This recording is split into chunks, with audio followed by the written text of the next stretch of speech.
নমস্কার বন্ধুরা, সবাই কেমন আছো? আমি ভালো আছি, আশা করছি তোমরা সবাই ভালো আছো। তো আজকে চলে আসলাম আরেকটি রেসিপি নিয়ে। আজকে বানাবো আলু দিয়ে ডিমের ঝোল। তো রেসিপিটা শুরু করা যাক। ভিডিওটি কেউ স্কিপ করে দেখো না, সম্পূর্ণ দেখো। তো আমি এই যে ডিম আর 5-6টা ডিম নিয়েছি আর আলু খোসা ছাড়িয়ে সেদ্ধ বসিয়ে দিয়েছি। তো একটু নুন দিয়ে দিয়েছিলাম। তো আমাদের এই ডিমটা সেদ্ধ হয়ে গেছে। এখন একটু ঠান্ডা জলে দিয়ে নিচ্ছি যেন ডিমের খোসাটা ভালো মতো ছেড়ে যায়। তো ডিমের খোসাটা ছাড়িয়ে নেব। এর মধ্যে আমি মশলা করে নিয়েছি।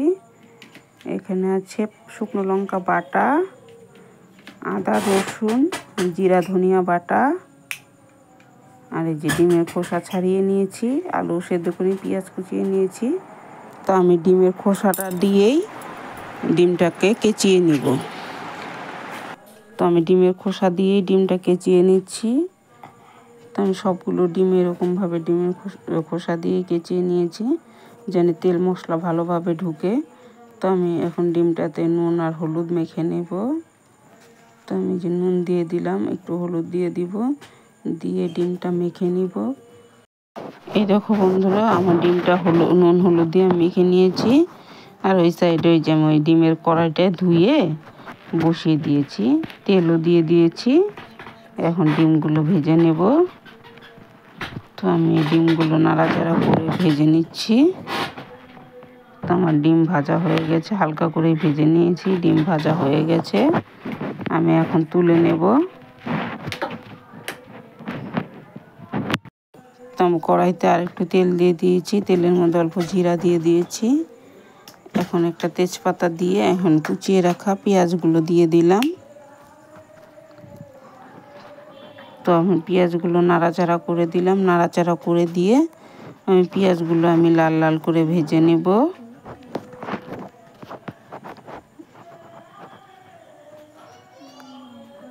তো আমি পেঁয়াজগুলো বেশ কিছুক্ষণ ধরে আমি লাল লাল করে ভেজে নিচ্ছি।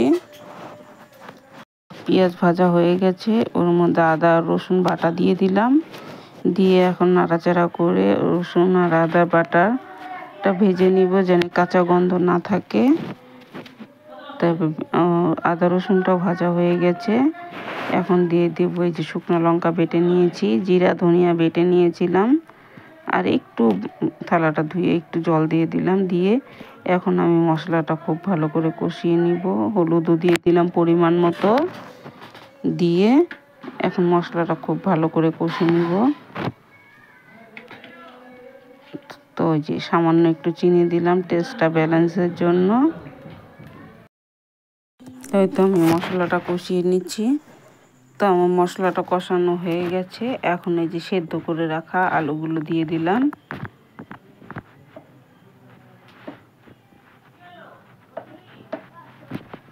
তো সেদ্ধ করে রাখা আলুগুলো দিয়ে দিলাম। আলুগুলো দিয়ে এখন আমি খুব ভালো করে মশলার সঙ্গে আলুগুলো একটু ভেজে নেব।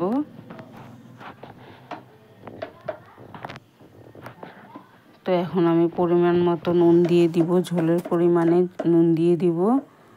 নুন দিয়ে এখন সব কিছু মিলিয়ে নিব নাড়াচাড়া করে। তো আমার আলুর সঙ্গে মশলার সঙ্গে কষানো হয়ে গেছে। এখন আমি পরিমাণ মতো ঝোলের জন্য জল দিয়ে দিলাম। তো আমি এখন পরিমাণ মতো ঝোলের জন্য জল দিয়ে দিয়েছি। এখন ঝোলটা ফুটিয়ে নেব খুব ভালো করে। ফুটিয়ে নিয়ে এখন ওই যে দেখো ঝোলটা ফুটে উঠেছে। এখন আমি ভেজে রাখা ডিমটা দিয়ে দিলাম। দিয়ে এখন নাড়াচাড়া করে দিব করে।